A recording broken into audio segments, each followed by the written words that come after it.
د 400 د زراعتو د توسيع سرکاري محکمې په دفتر کې د کروندګرو لپاره یو تربیتي ورکشاپ غونډه رابلل شوې چې کروندګرو ته پکې د لوبیا په هغه تخمونو د کرلو او خصماني پوهاوی ورکولې کم چې د وزیر اعظم د زراعتو د پرمختیا پروژیکټ لاندې ویډیا ورکول کیږي د لوبیا دی ویډیا تخمونو ته کروندګر خوشاله دي او وایي چې دوی وړاندې خوم لوبیا کرلې و او پیداوار یې ډیر ګټورو او سخت کالبا یې بیا کړی. عمران الله چې کروندګر دې په دې اقلوي د لوبیا او تو هم په راغلی مخکم کرلې ده ماشاءالله خو زبردست پیداوار راځي او د باغ پټی کیم کی کپرس کې یو سړی باغ کرلې 13 کال یا بل کال نه پای کیم کی خو زبردست پیداوار راځي 18 نواله 20 22 پورې او سدزي او پټیم سره خکی او پیداوار هم ډېر د پیسې به مخکې هو لکه موږ بازار کې اغست او انداتو هم په 200 220 روپے کیلو را کړو کنه او دلته نه خوست پارم کې دا پارم هم جمع کو نو د سره خاورم دا او دغه د نودار لپری را کو نو لکه زمیدار تم پیدا شو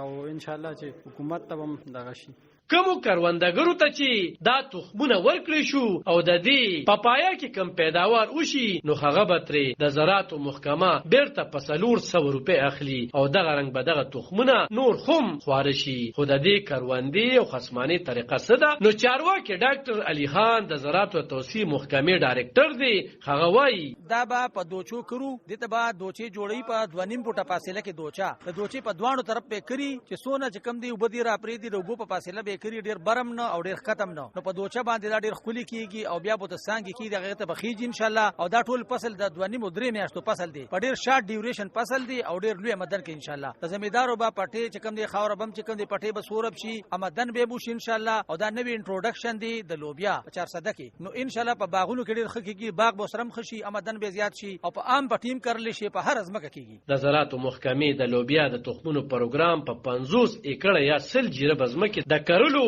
جوړ کړی دی کم چې په 3 میاشتو کې به پیداوار ورکوي.